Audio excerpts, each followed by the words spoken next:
গ্রামের 1 থেকে 35 যারা ভোট করবেন সবাইকে আমাদের আন্তরিক শুভেচ্ছা। এখানে যে প্যানেল লিডার আছেন এবার বাবু ভাই রাইজিং এর, বাবু ভাইয়ের সাথে আমার পরিচয় নট লেস দেন 25 বছর। আমি যখন 2001-এ গার্মেন্টস শুরু করি তখন বাবু ভাইয়ের সাথে আমার পরিচয়। বাবু ভাইয়ের যে ক্যারেক্টারটা আর আমার যে ক্যারেক্টারটা আমরা আসলে অনেক সুন্দর করে গুছিয়ে কথা বলতে পারি না, কিন্তু আমরা কাজ করতে পারি।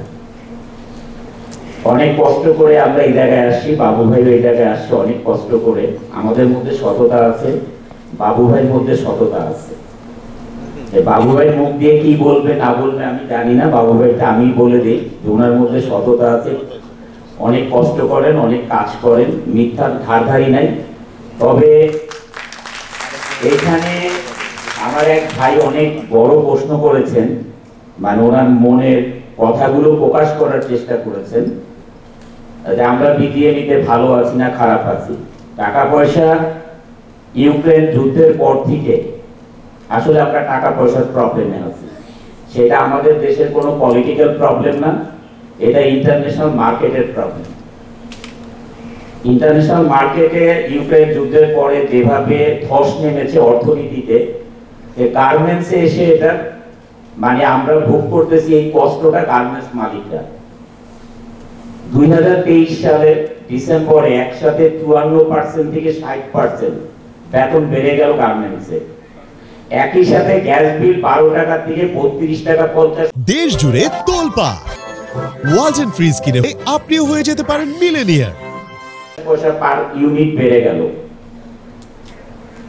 যিনি সরকারের দায়িত্বে ছিলেন তিনি আসলে গার্মেন্টসের বেতন বাড়াতে হবে দেশের পরিস্থিতির উপরে ভিত্তি করে। আমি বলবো ওয়ার্কারের জন্য এটা ঠিক করেছে। গ্যাস বিল বাড়াতে হবে, গ্যাসের দাম বেড়ে গেছে ইন্টারন্যাশনাল মার্কেটে, আমরা গ্যাস ইম্পোর্ট করে আনি, আমি বলবো ঠিক করেছেন। কিন্তু গার্মেন্টস মালিকরা টাকা কোথায় পাবে এই কথাটা বলার তো কেউ নেই। সবই ঠিক করেছে। ওয়ার্কারের জন্য 39টা সংস্থা আছে বাংলাদেশে, 39টা সংস্থা যারা নাকি যে প্রতিদিন চেক করে, আনঅ্যানাউন্সমেন্ট অডিট চেক করে আমরা 7 ওয়ার্কিং ডেতে বেতন দিয়েছি কিনা, যার 1 বছর পূরণ হলো তার 5% ইনক্রিমেন্ট হলো কিনা, গভর্নমেন্ট থেকে যতগুলো সার্কুলার দেওয়া হয় এই সার্কুলার গুলো ওয়ার্কারের জন্য বাস্তবায়িত হচ্ছে কিনা, প্রত্যেকটা জিনিস চেক করার জন্য 39 সংস্থা বাংলাদেশে আছে।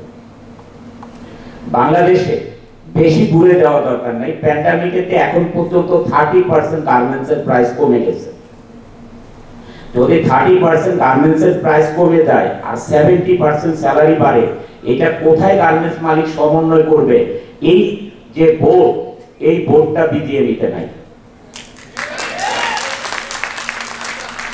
বিজিএমইতে শ্রম গায়ে একটা পোশাক পরতে আসে, পলিটিক্যাল পোশাক, বিজিএমই ইলেকশন করে।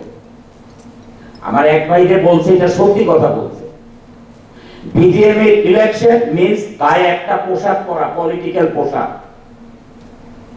এই পলিটিক্যাল পোশাকটা যারা পরেন না তারাই সত্যিকারের বিজিএমই মেম্বার, এবং বিজিএমই যারা ইলেকশন করবে তাদের মধ্যে থেকে আসতে হবে যে আমি এই পলিটিক্যাল পোশাক পরার জন্য বিজিএমই ইলেকশনে আসিনি।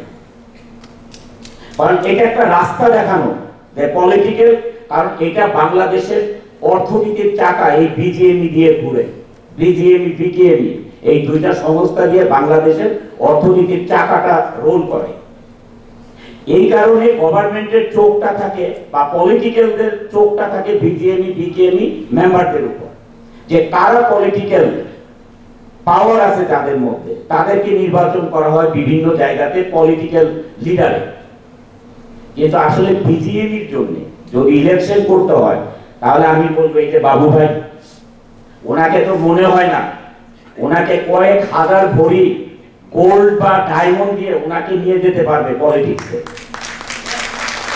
আমি বিশ্বাস করি এখন আমার বিশ্বাস যদি বাবু ভাই রাইজিং বাবু ভাই এদিকে তাকান, পরে কথা বলে এদিকে তাকান, আমি এদিকে তাকান। আমি যে কথাটা বলতেছি, যদি আমি মরার আগে আমি কোনোদিন দেখি যে আমি যে কথাটা এটা মিথ্যা করেন, এটা কিন্তু বিচার করা হবে আপনার।